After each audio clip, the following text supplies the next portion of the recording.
Hello everyone and welcome back to another video on the channel. Today we're going to be talking about Terrifier and Terrifier 2 to kick off my 13 days of Halloween series that I do every single October, and I'm so excited to kick off with these movies because, I know 5 people, and you guys know who you are, who have been dying, literally just begging me to watch the first Terrifier movie, and I finally watched it today, and I went to the theater and watched the second one with a big crowd, and let me just say, I'm now a big fan of this series. I love this new movie so much, and the first movie I have a lot of thoughts on as well, so we're going to be talking about spoilers for both of these films, so if you've not seen Terrifier 2 specifically, definitely go check out that movie in theaters, especially if you are a big fan of the first movie that has, such a great cult following. There's not a lot of people who know of the Terrifier movies, but those who do are super passionate about it, and so I'm glad that I'm now on board with these things because what a ride it has been. So let's just jump right into this with the first movie. And of course, first off, I have to talk about Art the Clown, who is now one of my favorite slasher villains of all time. I absolutely loved the performance from David Howard Thornton. He was brilliant in this role, and I loved how Art the Clown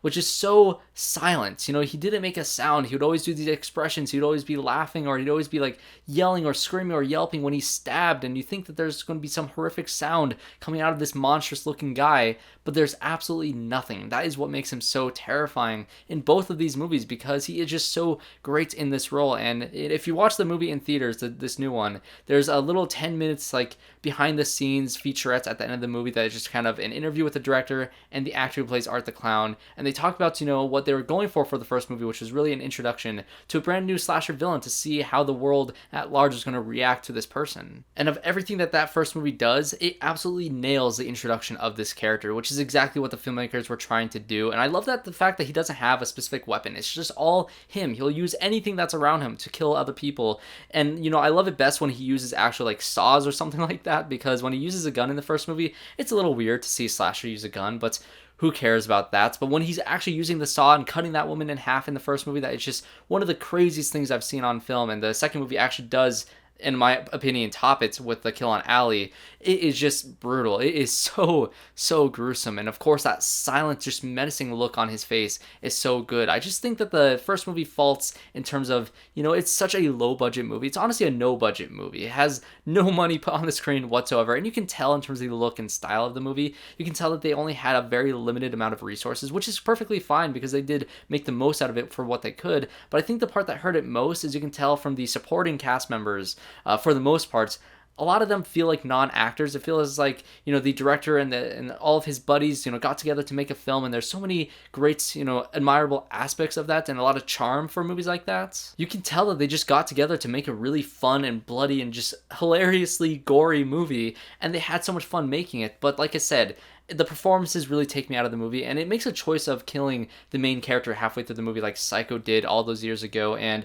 honestly, the best actor this movie had was that first actress who was the lead, and then it switches over to her sister, who just wasn't as good, and this movie just didn't have a protagonist to root for. It was just all about Art the Clown, which again was perfectly done. But now when we move to the second movie, which I really want to talk about, because everything that I just said was a flaw in the first movie is completely fixed in the second movie, in my opinion, because for one, they put some money into this. I think in the credits it had a huge like Indiegogo section where they got a lot of donations from fans, which is awesome to see that in a theater that's premiering in the theater, which is really cool to see, this movie that's just kind of built and designed for fans, by fans, that just is kind of built up to be this cult classic, and watching that all happen on the screen, opening night was really cool to see. But they put all that money on the screen. This movie looks incredible in terms of the cinematography, in terms of the look of it. It really did take that style of the no budget movie, the type of lighting that they had that was clearly not stylized at all, but it was just kind of what they had to stick with because of how low budget the first movie was. But the second movie feels like it does all of those things, that same sort of lighting, the same sort of,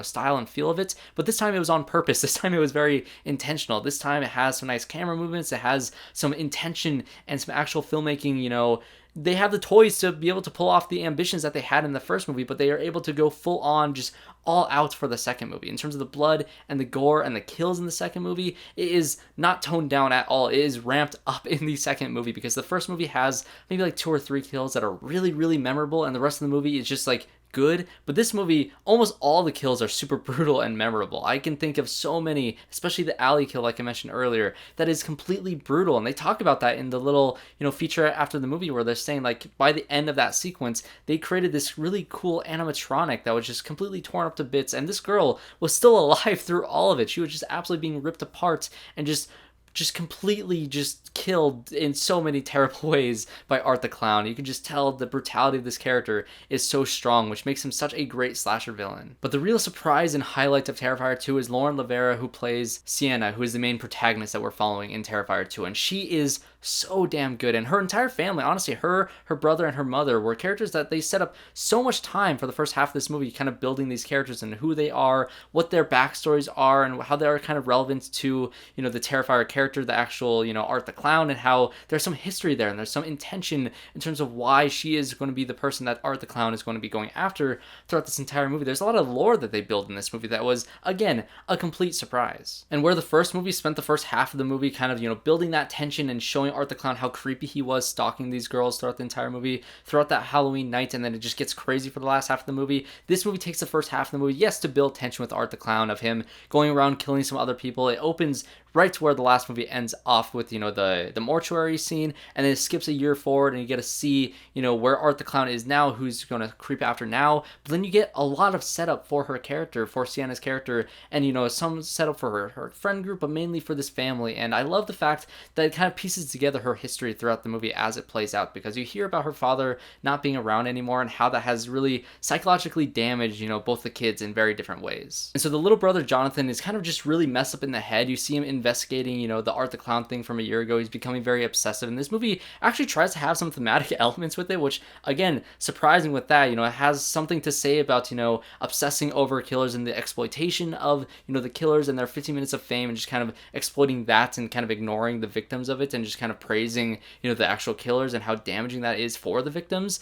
But that's kind of thrown away by the last half of the movie. But at the beginning, it does have something to say with this Jonathan kid, because you really don't know which side he's going to land on. He's obsessing over Art the Clown. He wants to dress up as him for Halloween, and you just don't know if it's that obsession that's going to turn him into some psychopath. But when he goes to school and sees the dead possum behind the dumpster and his friends are like poking with a stick, he doesn't want to do that. He doesn't want to be involved in this situation, and he ends up being blamed for it when Art the Clown throws it at him inside the school, and the principal expels him essentially, or not expels him, just kind of sends him home because of all of this. And then you get some interesting backstory with him and his father's journal, and him thinking that, Art the Clown is going to be coming after them, and that's why he's obsessing over this. And he truly does believe that Sienna is going to be this warrior angel that's going to have to be the only one to be able to stop Art the Clown by the end of it. And it gets into some crazy, like, very surreal and very, like, angels and demons and how they're pitted against each other, and how these different characters represent, the good and the evil of this world. And it's like a lot crazier, a lot more, spiritual, and just like a lot more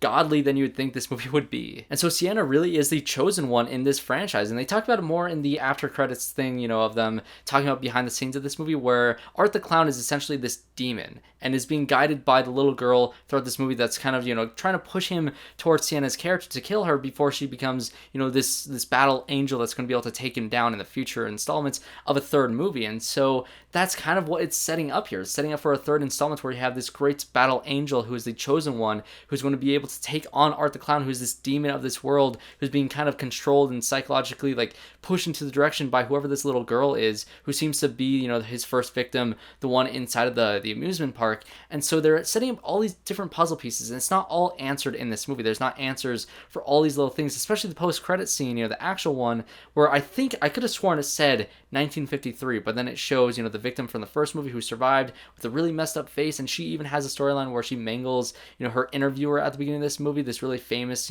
celebrity. And so you have all that stuff too, and it's kind of flashing back into the 50s, and you see her, and she's pregnant, she gives birth to the head of Art the Clown.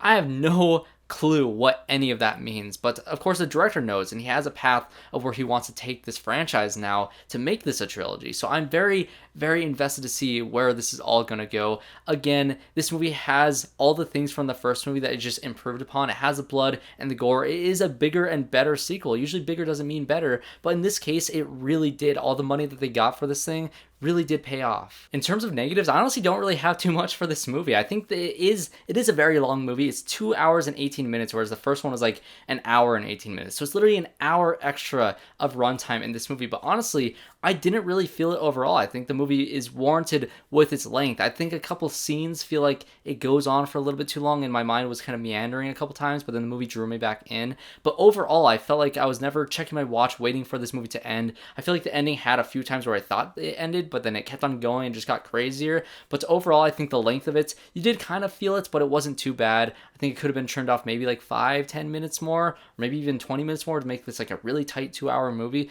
But overall, I thought the runtime wasn't bad. The only thing that really got on my nerves was the music. There was a lot of times where it's just a scene where two characters were talking and it was already a creepy conversation enough, or it was like a very tense conversation. It didn't need creepy tense music to kind of like tell you, oh, this is a creepy tense scene. It just kind of, there's score throughout the entire thing. There's barely a scene where it had no music in it. And so overall, I really, really enjoyed this second movie. I think it is a massive improvement over the first, which I did still really like. I think Art the Clown is going to become a classic slasher villain. He is great. I love him in these movies and I want to see more of these things. So what did you guys think of Terrifier and Terrifier 2 if you got a chance to see it in theaters?